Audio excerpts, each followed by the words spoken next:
हमारे चैनल में आपका स्वागत है। एक और जहां देश की जनता आज 73वें गणतंत्र दिवस की झलकियों के आनंद ले रही है, झलकियां देख रही है और प्रधानमंत्री अभिवादन भी कर रहे हैं। देखिए हाथ उठाकर देश की जनता का। वहीं यमुना बिहार व्यापारी एसोसिएशन द्वारा यहां पर ध्वजारोहण किया जा रहा है। देखिए एक रिपोर्ट हमारे संवाददाता द्वारा।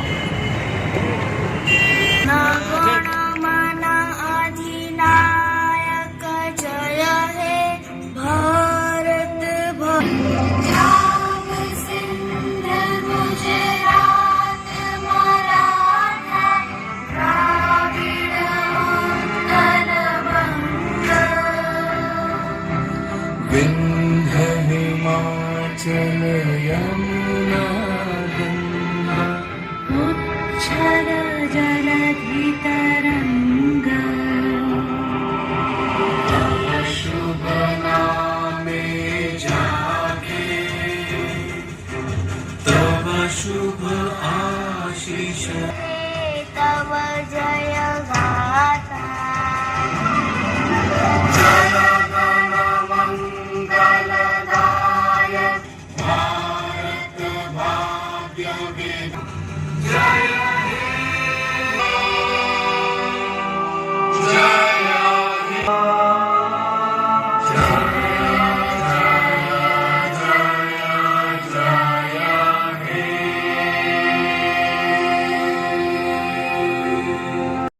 विनोद जोशी जी द्वारा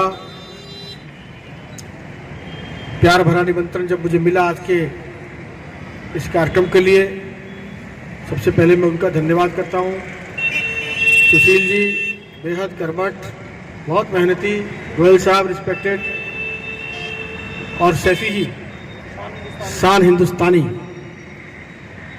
और उपस्थित मेरे सामने सभी मेरे मित्रों। 73वां गणतंत्र दिवस है और सचमुच में भारत दुनिया का सबसे बड़ा लोकतंत्र देश है। और बड़ी खूबसूरती है कि इस आजादी के 47 के बाद से अब तक के 75वां वर्ष है, गणतंत्र का 73वां वर्ष है।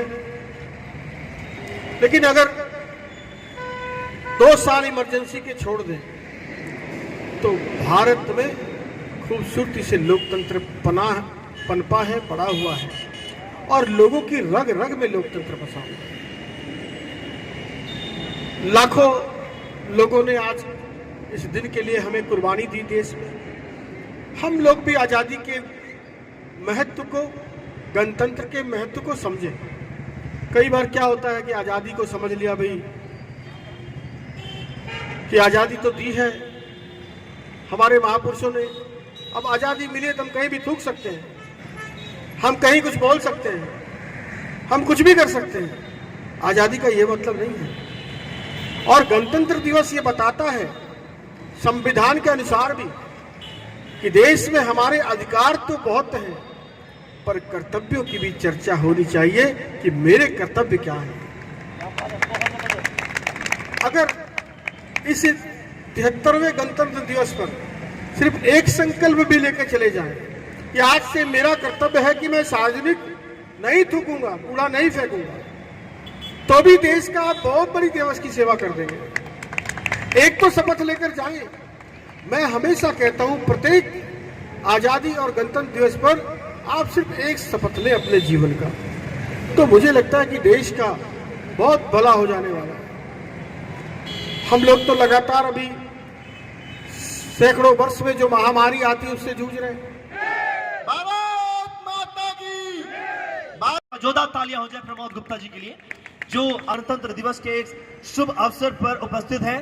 हम सभी लोग आपका हृदय की गहराइयों से तेरी मिट्टी में तेरी नदियों आरज़ू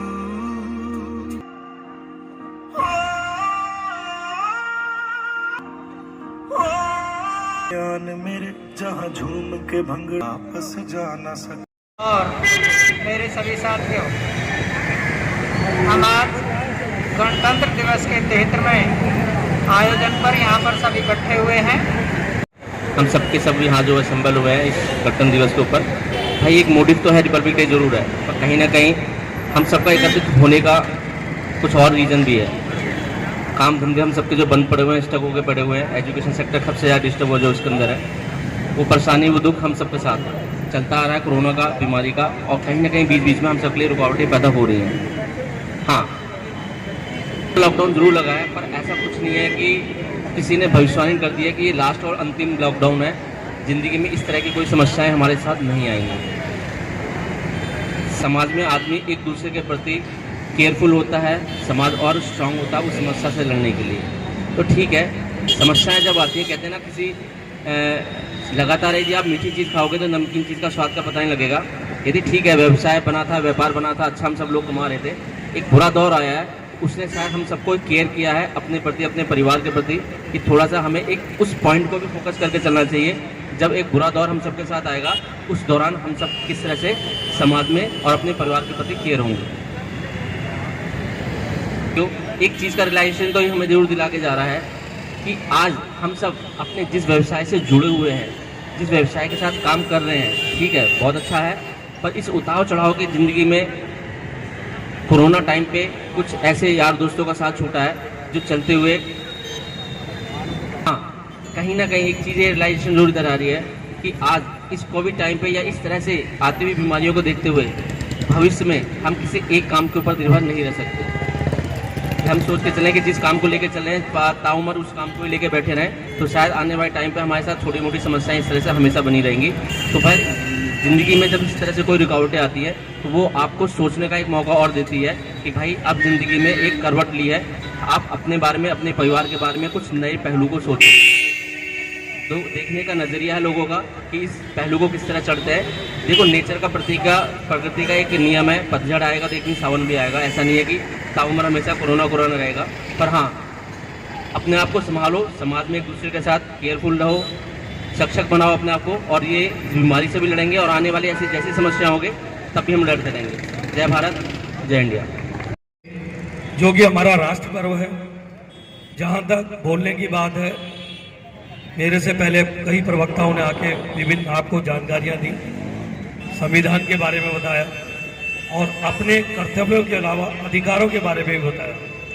आप सब लोग भली भांति परिचित हैं, लेकिन आज इस त्योहार के साथ साथ एक जो पीड़ा हमें सता रही है, जैसा कि सभी व्यापारी वर्ग को है, ये लॉकडाउन, और लॉकडाउन का मुख्य कारण कोविड के कारण है।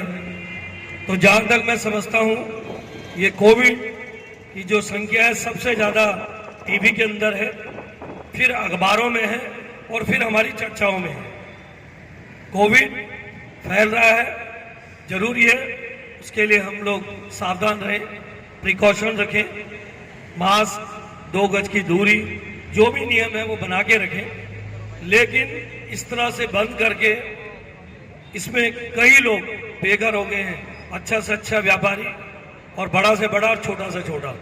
अभी जैसा कि हम लोग व्यापारी एसोसिएशन प्लस एजुकेशन सेंटर के सभी पदाधिकारी मिलकर हम अपने क्षेत्र के विधायक, सांसद महोदय, एसडीएम और नगर निगम अधिकारियों से भी मिले, अपनी बातों को हमने रखा, उनको विज्ञापन भी दिया और हमारे इस विज्ञापन के माध्यम से हमारे विधायक जो है वो एलजी साहब से मिले और उन्होंने शीघ्र ही इस पर कुछ विचार विमर्श करके हमको आश्वासन दिया है कि शीघ्र कोई ना कोई ऐसा कदम उठाया जाएगा जिससे जो ये दिक्कत आ रही है वो दिक्कत दूर होगी। और आशा करते हैं हम लोग कि शीघ्र से शीघ्र इन समस्याओं से हम लोग छुटकारा पाएंगे। लेकिन हौसला जो सभी भाइयों को बना के रखना है, दिक्कतें आ रही हैं, जहाँ तक एक आएंगे करते रहेंगे और आप लोग भी अपना जो जोश हिम्मत को बनाए रखें। ज़्यादा ना बोलते हुए अपनी वाणी को विराम देता हूं और एक सभी भाइयों से मैं निवेदन करना चाहता हूं जो भी हमारे एजुकेशन ग्रुप में हैं या व्यापारी एसोसिएशन से हैं कि अपनी संख्या को बढ़ाएं। मुझे बहुत दुख के साथ ये कहना पड़ रहा है कि यहाँ पर हमारे जो भाई बंधुओं की संख्या बहुत कम है। बट जो आए हमारे चैनल में आपका स्वागत है। कृपया लाइक व सब्सक्राइब